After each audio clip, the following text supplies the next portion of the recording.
हरे कृष्ण, राधे राधे। लड्डू गोपाल में आप सभी का स्वागत है और आप सभी को एकादशी की हार्दिक शुभकामनाएं।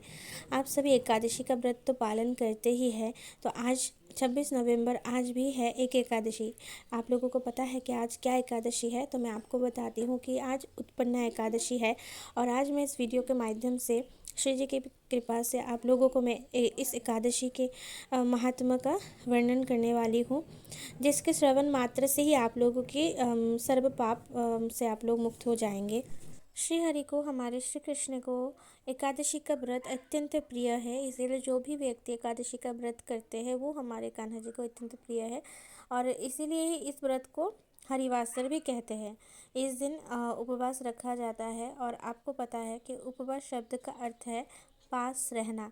अगर हमें भगवान के निकट रहना है तो हमें उपवास, एकादशी के दिन उपवास रखना चाहिए। इसीलिए एकादशी के दिन सभी भौतिक इंद्रियों के कार्यों से दूर रहकर भगवान के नाम स्मरण में अधिक से अधिक समय बिताना चाहिए। आज है उत्पन्ना एकादशी। उत्पन्ना एकादशी का महात्मा भविष्योत्तर पुराण में भगवान श्री कृष्ण अपने सखा अर्जुन को भी बताते हैं। और नैमिषारण्य में एकत्रित हुए सभी ऋषियों को सुत गोस्वामी जी बताते हैं। भगवान श्री कृष्ण ने अर्जुन को बताए अनुसार जो नियम पूर्वक एकादशी व्रत करता है उससे इस जन्म में आनंद और अगले जन्म में वैकुंठ लोक की प्राप्ति होती है। एक बार अर्जुन ने भगवान श्री कृष्ण से पूछा, हे जनार्दन, एकादशी के दिन पूरा उपवास करने से क्या होता है? कृपया आप मुझे बताइए, इस व्रत से किस फल की प्राप्ति होती है? तब भगवान श्री कृष्ण बोले, मार्गशीर्ष माह के कृष्ण पक्ष में आने वाली इस एकादशी को उत्पन्ना एकादशी कहा जाता है।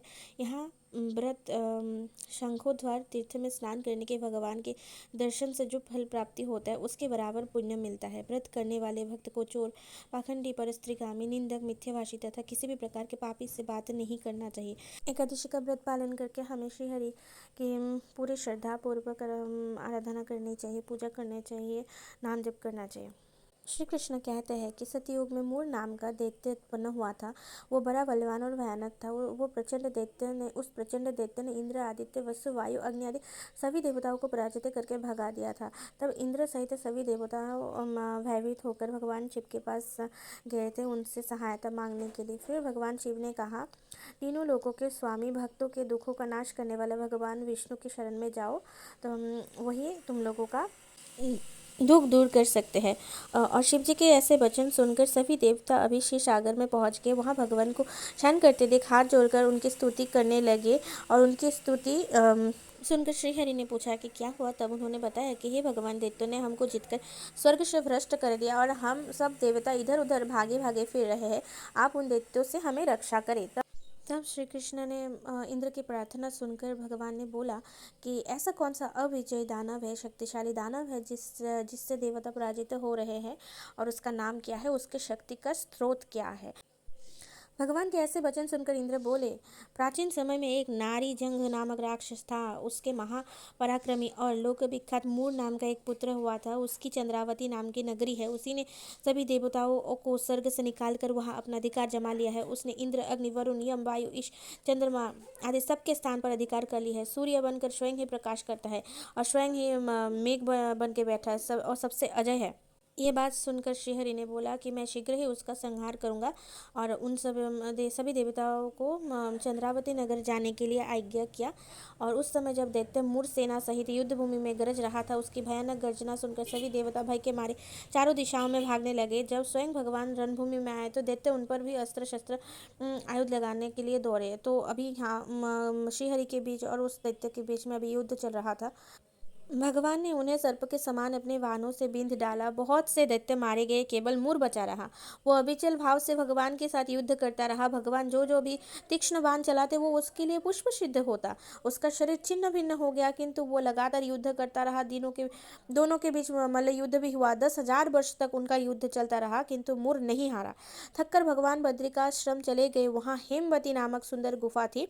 उसमें विश्राम करने के लिए भगवान उसके अंदर प्रवेश कर गए। वो गुफा 12 योजन लंबी थी और उसका एक ही द्वार था। विष्णु भगवान वहाँ योग निद्रा की गोद में सो गए। मोर भी पीछे पीछे आ गया और भगवान को सोया देखकर मारने को उद्यत हो गया। तभी भगवान के शरीर से उज्जवल एक कांतिमय देवी रूप वाली प्रकट हो गई और उन्हीं देवी ने उस राक्षस मूर को ललकारा और युद्ध किया और उसे तत्काल मौत के घाट में उतार दिया।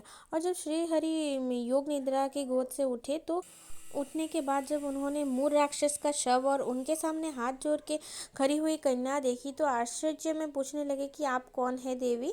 तब उस देवी ने उत्तर दिया कि हे भगवान, मैं आपके शरीर से उत्पन्न हुई हूँ और इस असुर का मैंने ही वध किया है। आपको निद्रावस्था में देखकर मारने के लिए आने वाले इस असुर का मुझे वध करना पड़ा। तब श्रीहरि विष्णु ने कहा, हे देवी, आपके इस कार्य में मैं प्रसन्न हूँ। तभी श्रीहरि ने उन्हें वरदान दिया कि तुम मेरी आध्यात्मिक शक्ति हो। एकादशी के दिन उत्पन्न होने के कारण तुम्हारा नाम एकादशी होगा। जो भी एकादशी का व्रत करेगा उसे अक्षय सुख प्राप्ति होगा। और आज ही के दिन मतलब उसी दिन जो देवी उस दिन उत्पन्न हुई थी उसी कारण आज की एकादशी को उत्पन्न एकादशी कहा जाता है। ये श्रीहरि का वरदान है कि जो भी एकादशी का व्रत करेगा उसे अक्षय सुख की प्राप्ति होगी। और उसी दिन से एकादशी दिन विश्व में पवित्र दिन माना जाता है। और श्री कृष्ण बोलते हैं, हे अर्जुन, जो इसका पालन करेगा उसे मैं परम गति प्रदान करता हूँ। हे अर्जुन, एकादशी और द्वादशी की एक ही तिथि में होने पर उस एकादशी को सर्वोच्च माना गया है। एकादशी के दिन जो इसका महत्व जानकर व्रत करेगा उसे अधिक फल प्राप्ति होगी।